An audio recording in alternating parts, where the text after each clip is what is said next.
What's going to happen is that you're always going to have a defender that's going to come out and take away, get underneath the coverages for the screens.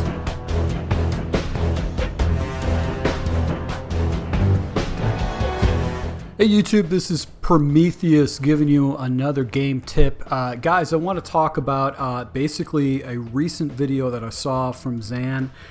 He posted some tips as far as using screenplays to beat people that are running a lot of the meta defenses. So basically a lot of people are using the Mike Blitz 3 as their base defense, and he actually encouraged people to start using jailbreak screens and screenplays. Well, I'm going to actually show you a defensive setup, a base defense that you can run that will basically shut down the screenplays across the board. You're going to shut down every single screenplay. If someone pops a screenplay against you with this defense, it just means they got a really crazy animation, but for the most part, this is going to completely shut it down. Now, what's cool about it is that you will be able to set this up. You can use it in a nickel 3-3-5 wide, which is that popular meta defense that a lot of people are using, but you can also find this setup out of the 34. You can use it in dime packages. You can use it in other nickel packages like the 2-4-5 double A gap and stuff like that. So this is kind of a universal concept to shut down screens, have a great run D, and actually have real good run pass D too. So let's go and jump into this tip. All right, so we're going to be looking at this particular play, which is going to be the Mike Blitzo. Most people that play Madden and use a nickel 3-3-5 wide, they have this as one of their standout audibles, but you can use this as one of your base defenses to shut down screens, shut down runs, and have really good pass coverage too. So we're just going to use random screens. It could be bubbles, it could be halfback slip screens, fullbacks, slot screens. We're just going to go and run a lot of standard screens. So really what we're going to do is we're going to set up two quick adjustments. We're going to take our outside linebackers and we're going to put them on curl flats. And then all we're going to do is try to defend the run by actually shooting the gaps. Now, another adjustment too is you could take one of these defensive ends and actually put them in a spy if you want to. But I want you to watch, if you pass commit, how these outside purples, these curl flats, play any kind of screen plays or bubble plays. So you can see right here, that was actually a bubble. The CPU actually just kicked it out.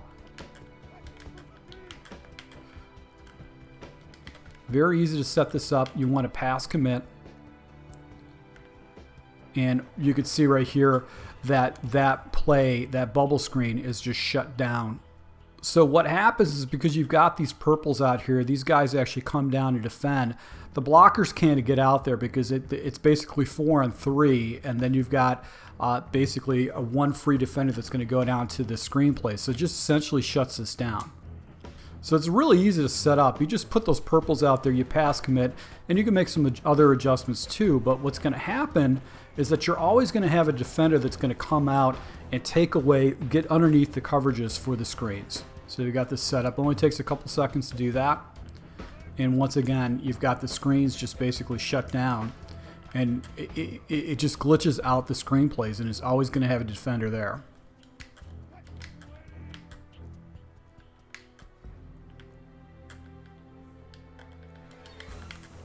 So fairly simple setup. You can set up the purples and then just kind of go from there. But as you can see, you can have very stout run defense too.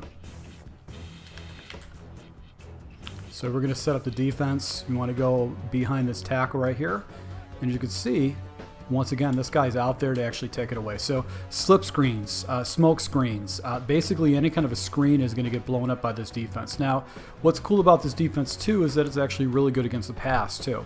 So if you got a guy that's is trying to hit you over the top, basically you're going to have this is really going to be all locked up. You're going to have defenders that are going to be all over the place to take this away.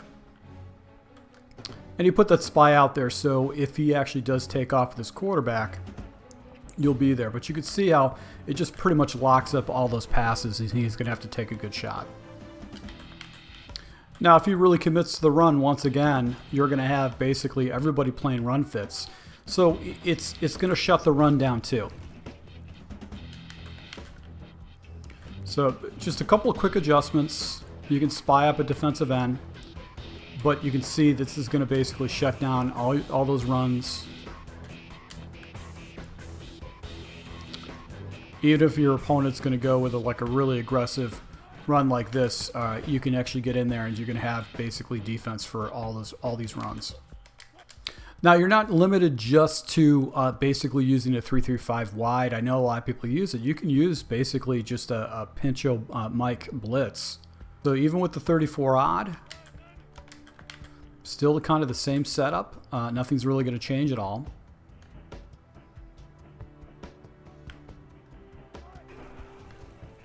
And it's going to have really good stout run D for you.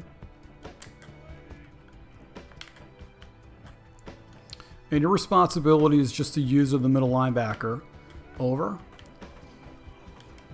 But you're going to get these opportunities where the screens are going to get shut down against your opponent. Another OP defense is the nickel 2-4-5 double A gap. And a play I'd use the cover one hole. And all you're really going to do is just go ahead and take those outside guys and put them down in those purple flats. And use your safety right over the middle.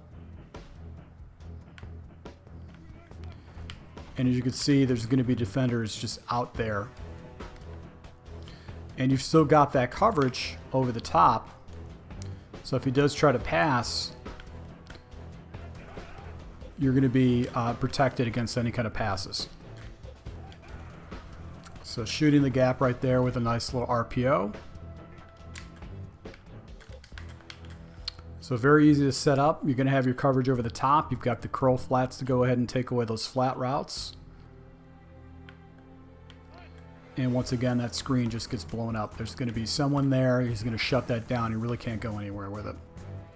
So what type of plays are going to cause this defense to be weak? Well, conceptually, anything with double moves is going to cause you some issues. And the reason why is that this is not a pressure defense. This is a coverage defense. And a double move will basically get a guy over the top of the coverage or any kind of like outside reads.